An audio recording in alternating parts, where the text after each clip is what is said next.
Everybody for coming tonight. In the rain. It's very difficult, very wet, and nothing like the feeling of I can sit at home and wait for people to come. I'm very warm and nice and comfortable. But everyone else has to make the effort, so it's greatly appreciated. And a person might say, well, it's raining, I'm not going to come. But everyone that decides to come makes the event happen and make it more enjoyable and more fun. And it was definitely, in my opinion, worth the effort. It would seem to be very difficult. Right now it's Sukkot. We're supposed to be sitting in the sukkah, enjoying the beautiful outdoors, the nice sukkah decorations, the covering everything. But it's like God took a cup of water, or buckets of water, and dumped it on our head and chased us inside. So it doesn't seem to be like we're in such good shape with God. God went ahead, dumped us with water, and says, "Get inside. I don't want you outside." So I'm going to give you a very good answer. Whichever, come here. Yeah, leave next to me. The answer is like this. It says if a person is joyous on the holiday of Sukkot, which is supposed to be the most joyous of all the holidays, he will he'll have the benefit of being joyous the entire year. So if you are joyous over the next 5 days, let's really guess, still 5 days, guarantee you will be joyous the entire year. Now that sounds like a wonderful guarantee, but is that actually going to happen? If we're really joyous 5 days, guaranteed for the rest of the year, it's a good deal. And will that actually happen to you or not?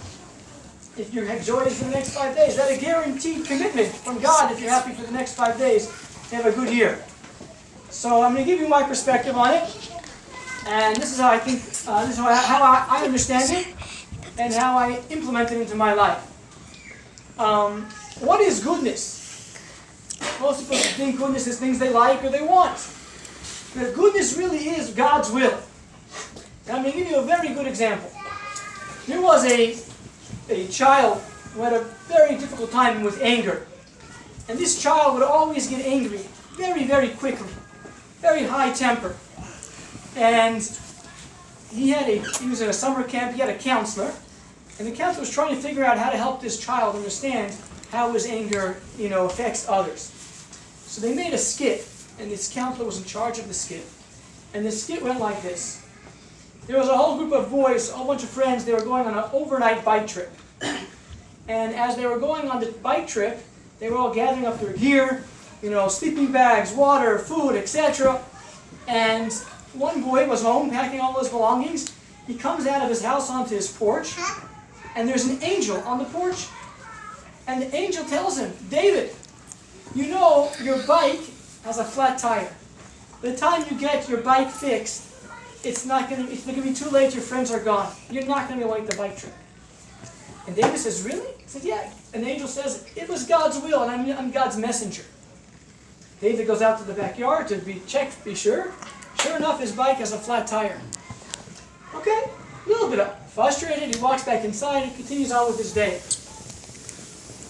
Then they replay the exact same scenario, where David comes out of his house with all his belongings, ready to go to his backyard, all excited, but there's no angel on the porch. And he goes to the backyard and he sees his tires flat. And he throws a tantrum. He is so upset, so angry at the entire world that his tire's flat. Now really, there's the same angel there. You know what the angel is? The angel is the flat tire. God decided the tire should be flat. God decided the tire should be flat. It's the same angel. Yes. But he doesn't realize it. He thinks that, he's upset at the world because his tire is flat.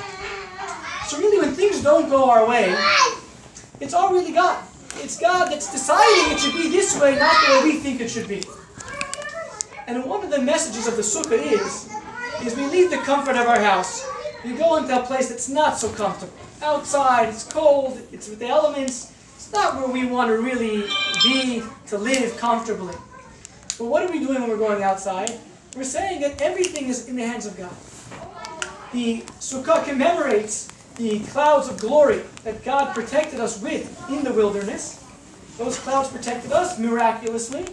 So we commemorate that, which again is a sign that everything that happens is from God. And God's protection is everywhere. So when something happens in our life, if we take the lesson of Sukkot with us, to know that everything is from God. And whatever happens is God's will. And there's that angel telling us in our ear, when something doesn't go right, this is God's will, this is what God wants. Then you're going to have a joyous year. Because when something doesn't go your way, you have that perspective on how life should really be. And therefore, even though it is frustrating to be up here, not in the sukkah, this is the will of God. And He wants us to still be happy and still be joyous. So let's make ourselves, enjoy the evening with the food and the company. And thank you so much again for coming and for listening. I have to say I'm not that frustrated.